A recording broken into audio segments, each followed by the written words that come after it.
Some breaking news just now, learning of the death of basketball legend Denny Crum. He was 86. Our Doug Profit taking a look back at his life. Denny Crum has been known to walk straight from the basketball court right to a local charity event. Coach Crum, he puts his arm around everybody, has his picture made with everyone. Denny Crum signing autographs, auctioning off items. Without Coach Crum, we would not have raised the money that we raised. I feel certain of that. And just where are these 300 invited guests he's never met? They're at Crum's own house in Jefferson County. He shows people through his house, just built a new theater on his house.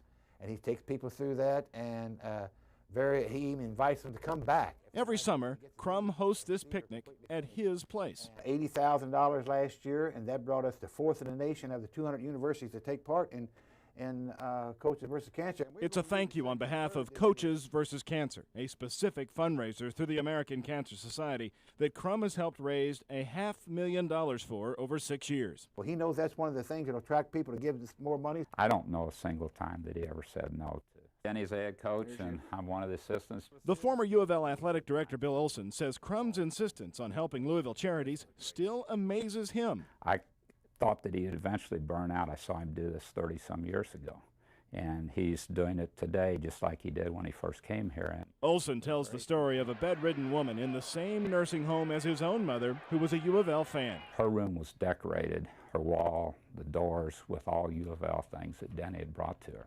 And when I found this out, and the nurses told me that he came at least once a month, sometimes more often than that, to visit her.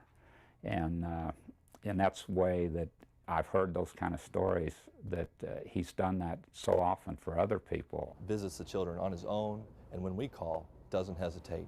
He's over in a flash. At Coaster Children's Hospital, they say Crum delivers food and gifts to staff people and delights children with visits with increasing frequency around the holidays. He comes in on his own. We won't even know about it. He just takes the time to come over because he cares. I can call Coach just about any time, and if he's not there, I'll leave a message and he'll get right back with me. In 1997, the coach would mark his 600th win, but with questions surrounding the state of the program at the time, he was starting to get asked about his future. You know, I still like what I'm doing. I really enjoy coaching. I enjoy working with young people, and I just think at this stage of my life, I'm not really concerned or interested in anything long-term anyway. 4 years later and 74 more wins, the coach chose his 64th birthday, March 2nd, 2001, to announce his retirement from the daily grind. Denny Crum retired with $7 million to be paid by UofL over 15 years, a $2 million severance agreement, and a six-figure assistant for development consultant job where he reported directly to the president of UofL.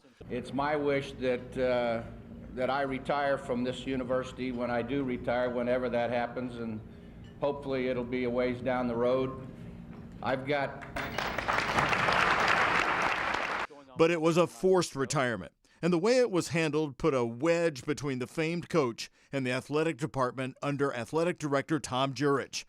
I asked Jurich in 2017, his first ever public comments on his poor relationship with Crum, if he regretted handling things the way he did. The biggest fight on change you had, what was it? Which one was it, do you think? Probably Coach Crum.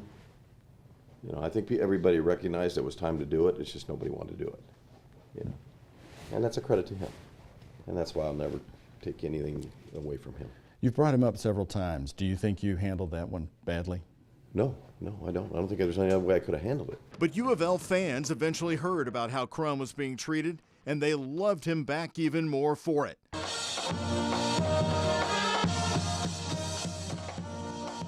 Why? It simply came down to his love for this community, and what I learned as he was wrapping up his career in 2001 about his efforts to give back. In retirement, Crum showed up at charity golf tournaments more often and continued to be on a roll of warmth and caring for the city and the school, even though he may have harbored bitterness toward how he was treated. The former athletic director, Bill Olson, described Denny Crum's 30 years of touching lives this way. It's not hundreds, it's thousands. It's probably over 30 years, it may be hundreds of thousands of people that he's taken time to do that with. And he was doing it long before other coaches. Denny Crum, you can say, was a Hall of Famer when it comes to showing it's more than a game. We feel an obligation to do the best we can and make this community a better place to live and raise kids, and that's what we're trying to do, is just help make it a better place. He was 86. More in the life of Denny Crum coming up tonight at 4, 5, and 6.